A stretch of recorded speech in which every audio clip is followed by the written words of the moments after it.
Hello friends, welcome to Shamris kitchen. இன்றைக்கி நம்ம பார்க்க போகிறது மிளகு கறி, பெப்பர் மட்டன். இந்த கூட்டு எப்படி வைக்கலான்னு பார்ப்போம். வாங்க கிச்சனுக்குள்ளே போகலாம். இது செய்கிறதுக்கு தேவையான பொருட்களில் முதல்ல மட்டன் 300 கிராம் எடுத்துக்கோங்க. அது போக மசாலா செய்வதற்கு மிளகு, ஜீரகம், மஞ்சத்தூள், ஜீரகத்தூள், மிளகுத்தூள், இது எல்லாம் தேவைக்கு எடுத்துக்கோங்க. அப்புறம் கறி மசாலா 1 டேபிள் ஸ்பூன் எடுத்துருக்கேன். அப்புறம் சின்ன வெங்காயம், பூண்டு ஒரு 4 பல், அப்புறம் இஞ்சி பூண்டு பேஸ்ட். இது எல்லாத்தையும் சேர்த்து ஒரு மிக்ஸி ஜாரில் போட்டு நல்லா அரைச்சி எடுத்துக்கோங்க. இந்த மசாலா தான் முக்கியமானது. இது நல்ல மணமாகவும் இருக்கும். இது எல்லாத்தையும் ஃபைன் பேஸ்ட்டாக அரைச்சிக்கோங்க.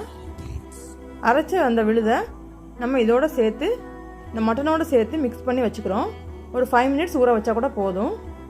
இனிமேல் குக்கரில் நம்ம ஆயில் ஊற்றிட்டு, ஆயில் சூடானோடனே நம்ம மிக்ஸ் பண்ணி வச்சுருக்கிற இந்த கலவையை அப்படியே அதில் போட்டுடுறோம். போட்டு நல்லா பிரட்டி விட்றோம். இதில் நாங்கள் ஒரு தக்காளியும் கட் பண்ணி போட்டிருக்கேன். தக்காளியும் நல்லா கட் பண்ணி போட்டு இது நல்லா பிரட்டி விடுறேன். தேவைன்னா நம்ம வெங்காயமும் கட் பண்ணி போடலாம். பொடி வெங்காயமும் கட் பண்ணி போட்டு தாளிச்சிட்டு அப்புறமா இதை கொட்டலாம். இப்போ நல்லா சுண்டதுக்கப்புறம் ஒரு 1/2 கப் ஆஃப் வாட்டர் ஊற்றி வேக விடுறேன். குக்கரில் விசில் போட்டு நம்ம வைக்கிறோம். வெயிட் போட்டு வைக்கிறோம். அது ஒரு 5 to 6 விசில்ஸ் வந்தால் போதும். விசில் வந்ததுக்கப்புறம், விசில் அடங்கினதுக்கப்புறம் நம்ம அதை ஓப்பன் பண்ணி பார்க்குறோம். இப்போ மட்டன் நல்லா வெந்துடுச்சு. பட் அது தண்ணி நிற்கிறதுனால கொஞ்சம் நேரம் லோ ஃப்ளேமில் போட்டு அந்த நீர் வற்ற விட்டுட்டு கறியை ரெடி பண்ணுறோம். பாருங்கள், ரெடி ஆகிடுச்சு. நல்லா கூட்டு மாதிரி வந்திருக்கு.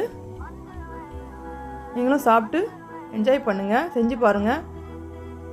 பிடிச்சிருந்தனா லைக் பண்ணுங்கள், ஷேர் பண்ணுங்கள், சப்ஸ்கிரைப் பண்ணுங்கள். மறக்காமல் பெல் பட்டனை கிளிக் பண்ணுங்கள். தேங்க்யூ.